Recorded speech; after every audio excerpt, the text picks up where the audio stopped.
प्रणाम, जय श्री राधे। मित्रों, आज बात करेंगे चैत्र मास की कृष्ण पक्ष की एकादशी के बारे में, जिसका नाम पाप मोचनी, जिसका नाम ही पापों को हरण करने वाली एकादशी। हमारे जीवन में कुछ न कुछ ऐसी घटनाएं तो हो ही जाती हैं, चाहे जाने अनजाने में, जो हम पाप कर्म करते हैं उसके प्रायश्चित के लिए कुछ न कुछ उपाय हो। तो जितनी भी कथाएं हैं वो सारी कथाएं अर्जुन जी ने श्री कृष्ण जी से पूछी उनके बारे में, और कृष्ण जी अर्जुन जी को समझा रहे हैं। अर्जुन जी कह रहे हैं कि हे मधुसूदन, हे सखा, हे प्रभु, आप जैसे जैसे इन एकादशियों के बारे में बता रहे हैं तो मेरा उसी प्रकार से धीरे धीरे जो है हमारा उत्साह और बहुत मन कर रहा है कि जितनी भी एकादशियां हैं उनके बारे में आप मुझे जल्दी से जल्दी बताइए। तो आज आप मुझे चैत्र मास के कृष्ण पक्ष की एकादशी के बारे में बताइए। तब भगवान श्री कृष्ण ने कहा कि ऐसा ही एक बार पृथ्वीपति, जिनको कहा जाता है मानधाता, उन्होंने लोमस ऋषि से पूछा कि ऋषिवर, आप मुझे चैत्र मास की एकादशी, कृष्ण पक्ष की एकादशी के बारे में बताइए। तब लोमस ऋषि ने मानधाता को बताया कि आप ध्यान से सुनिए। एक बार की बात है, प्राचीन समय में चैत्र रथ नाम का वन था। उसमें अप्सराएं किन्नरों के साथ रमण किया करती थी, क्रीड़ा किया करती, और वह वन ऐसा था कि बहुत ही मनमोहक वन था। वहाँ जानो कि 12 मास वसंत ही वसंत, ऐसा वह सुंदर वन था जिसमें अप्सराएं देवलोक से आती और वहाँ पे भ्रमण करती। लेकिन उसी वन में एक ऋषि रहते थे जिनका नाम था मेधावी ऋषि, जो च्यवन ऋषि के पुत्र थे।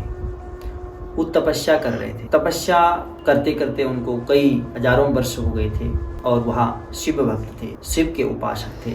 एक बार की बात है, मंजू घोषा नाम की एक अप्सरा थी और उनका जो मन, जो ये मेधावी ऋषि थे, उन पे आ गया और उन्होंने अपनी वीणा से उनको मन को हरने का प्रयास किया और उनकी भक्ति में विघ्न डालने का प्रयास किया। कुछ ही दूरी में जाकर के ये अप्सरा बैठ गई, मंजू घोषा, और इसने बीना बजाना शुरू किया। उसके बाद अपने स्वर से गान शुरू किया। तो जो ये ऋषि थे, मेधावी ऋषि, इनकी जो ध्यान था वो ध्यान टूट गया और इन्होंने सामने देखा इस अप्सरा, और इसके नयनों को देख के, उसके मुखमंडल को देख करके, इसकी स्वर को देख कर का मन इसने मोहित कर लिया और ये वहां से उठ खड़े हुए और इस अप्सरा के पास आ गए। अप्सरा ने भी जैसे इनको देखा, ये भी यौवन थे और यज्ञोपवीत धारण किया था और दंड हाथ में लिया था, और ये जानो कामदेव के समान सुंदर थे और एक दूसरे को आलिंगन करने लगे। इनको काफी समय हो गया। एक दिन की बात है, जब इनको कई वर्ष बीत गए तो इस अप्सरा ने कहा कि हमें काफी समय हो गया है, अब हमें स्वर्ग लोक को जाना चाहिए। तो मेधावी ऋषि ने कहा कि अभी तो तुम आई हो, आज रात तो यहाँ रहो, फिर चले जाना। उसके बाद कई वर्षों तक और भी इसी प्रकार से इनका संबंध चलता रहा और एक दिन फिर इस अप्सरा ने, मंजू घोषा नाम की जो ये अप्सरा थी, इसने बोला कि हे ऋषिवर, अब आप मुझे आज्ञा दीजिए, मेरा यहाँ इतनी देर रहना उचित नहीं है। फिर उसी प्रकार से इन्होंने शब्द इस्तेमाल किए कि हे प्रिय, अभी तो तुम आई हो, एक रात तो आप हमारे पास रहो। तो इस अप्सरा ने कहा कि हे ऋषिवर, आपकी रात बहुत लंबी है, आपको कोई ज्ञान है, इस चीज का ध्यान है कि हमें कितने वर्ष हो गए। तब ऋषि ने, मेधावी ऋषि ने ध्यान किया और इनको समय का बोध हुआ कि हमें 57 वर्ष रमण करते हो गए। 57 वर्ष तक जैसे ही इनको ध्यान आ गया तो इनको तुरंत क्रोध आ गया और इस मंजू घोषा नाम की अप्सरा पे क्रोध करने लग गए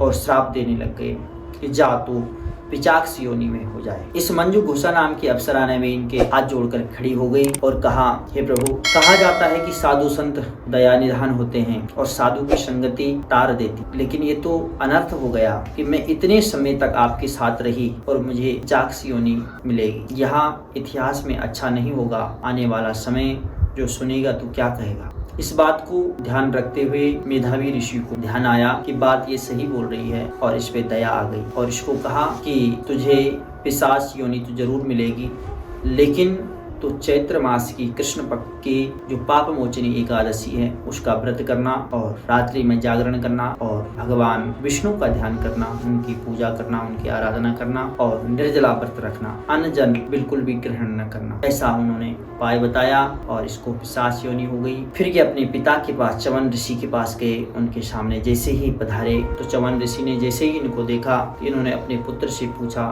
मेधावी, बेटा तुम्हें क्या हो गया, तुमने ऐसा क्या कार्य किया जिससे तुम्हारा सारा तेज, सारे तप तुम्हारे नष्ट हो। तो इन्होंने सिर झुका करके कहा कि मेरे से ऐसी ऐसी गलती, इसका आप मुझे प्रायश्चित बताइए। तब च्यवन ऋषि ने कहा कि आप भी जो चैत्र मास की कृष्ण पक्ष की एकादशी है पाप मोचनी, उसका आप व्रत करें विधि विधान के साथ, तो अवश्य आपकी जो ये पाप है इनका नाश होगा और आप इस पाप से प्रायश्चित कर पाएंगे। इसके बाद चैत्र मास की कृष्ण पक्ष की एकादशी के दिन मेधावी ऋषि ने विधिवत व्रत किया, भगवान से क्षमा याचना मांगी और जिस व्रत के प्रभाव से इनका पुनः भक्ति में लीन हो गए, शिव भक्ति में, और इनका तेज लौट के आ गया और जो इनके पाप थे उनका समूल नाश हो गया। तो इस प्रकार से यह एकादशी जो ब्रह्मघाती भी हैं, चोरी करते हैं, जिन्होंने ब्रह्म हत्या की है, ऐसे बड़े से बड़े पाप सब नष्ट हो जाते हैं जिनका जाने अनजाने में हुई हो। और इस व्रत का जो कथा सुनता है या पढ़ता है उसको